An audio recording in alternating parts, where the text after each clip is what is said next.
Hi there, I'm Justin. I'm a student paramedic. Can you confirm your name and your date of birth for me, please? Luke Dyer, 11th of October 1996. Cool. So I'm just going to examine your cardiovascular system today. That requires me just inspecting your chest and some parts of your body and having a listen to your chest. Is that okay? Yeah, that's fine. Okay, cool. Do you have any pain at the moment? No. No pain? Okay, cool.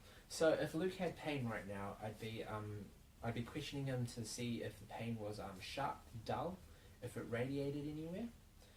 Okay, cool. So right now I'm just checking the environment to see if there's any medication. Can't see any medication. Any nitrates, any like GTN, aspirin that he could be on. Cool. So can I get you to take your shirt off, please, and lie on a 45-degree angle. Cool. Can you lie on a 45-degree angle for me, please? Cool. I would get my patient to lie flat on a 45-degree angle, but for the sakes of this video, I get him to sit down on a 45-degree angle. Cool. So yeah, at the moment I'm just inspecting to see if there's any shortness of breath at rest, or if there's any sweatiness or clamminess. This could suggest signs of acute coronary syndrome or infarction. Can I look at your hands, please? Cool.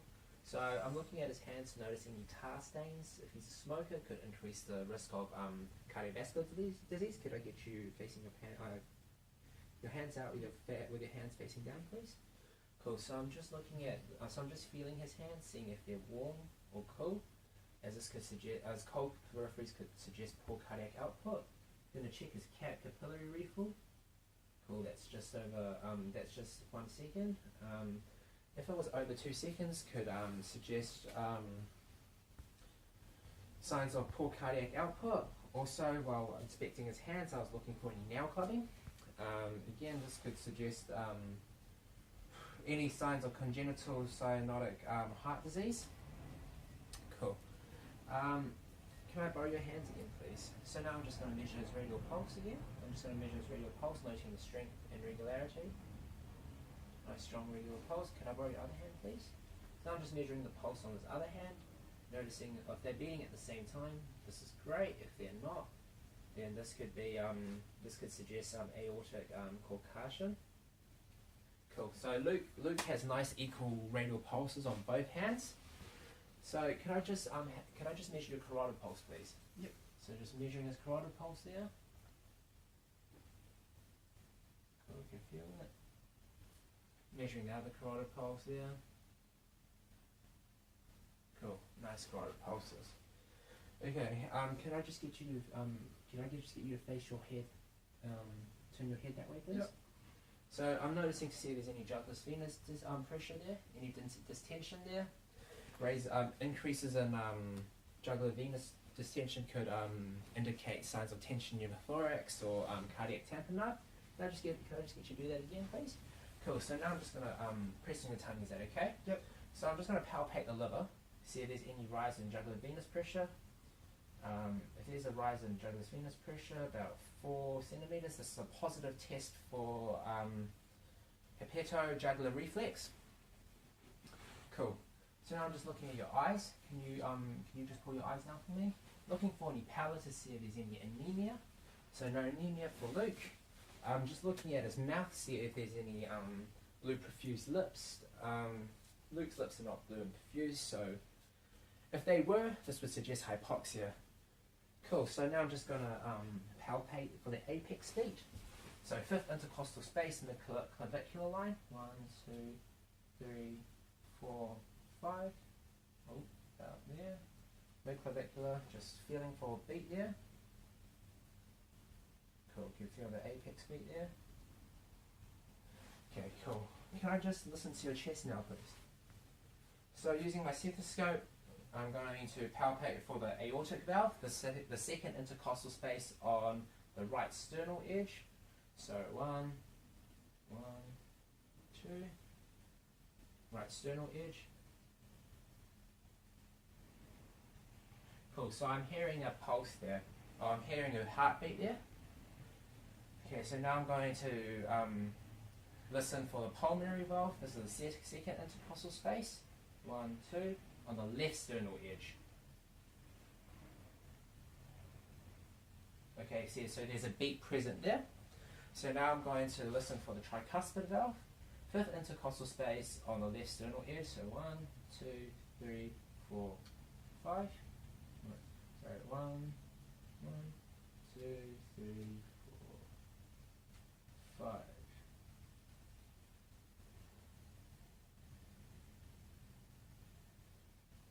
Cool. So I'm hearing a beat there. And now the mitral valve, mid-clavicular, fifth intercostal.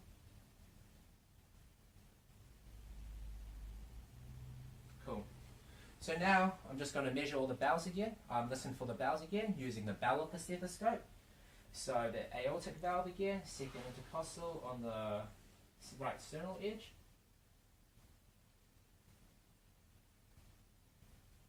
Cool. So second intercostal space for the pulmonary valve, left sternal edge. Cool, I can hear a beat. Tricuspid valve, fifth intercostal space on the left sternal edge. So 1, 2, 3, 4, 5. Cool, you can hear it there. And then again the mitral valve on the apex beat. Cool, can I get you to roll over to the side, please? So now I'm just auscultating the axilla, hearing any radiation for murmurs.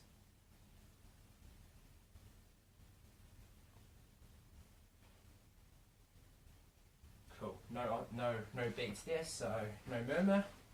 So can I just measure your carotids? Can I auscultate your carotids, please? Again, I'm not hearing anything. Cool. Can I get you to breathe in, please? Hold it there. Breathe out. Can I get you to breathe in for me, please? And hold it there. And breathe out. So there I was just checking to see if there's any obstruction in the carotid arteries, as any obstruction could suggest any signs of obstruction, such as an emboli or thrombus. Cool. Hi, look, Luke, is it okay if I can take the blood pressure, please? Yes. Oh.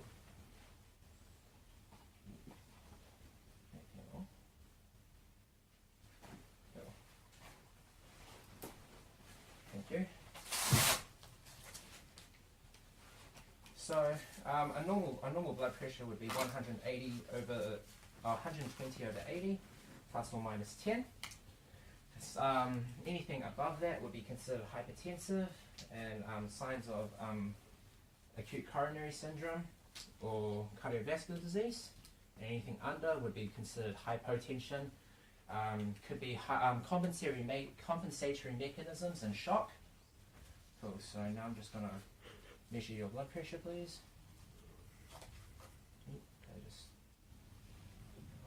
Can you just hold that for me, please? Thank you, Luke.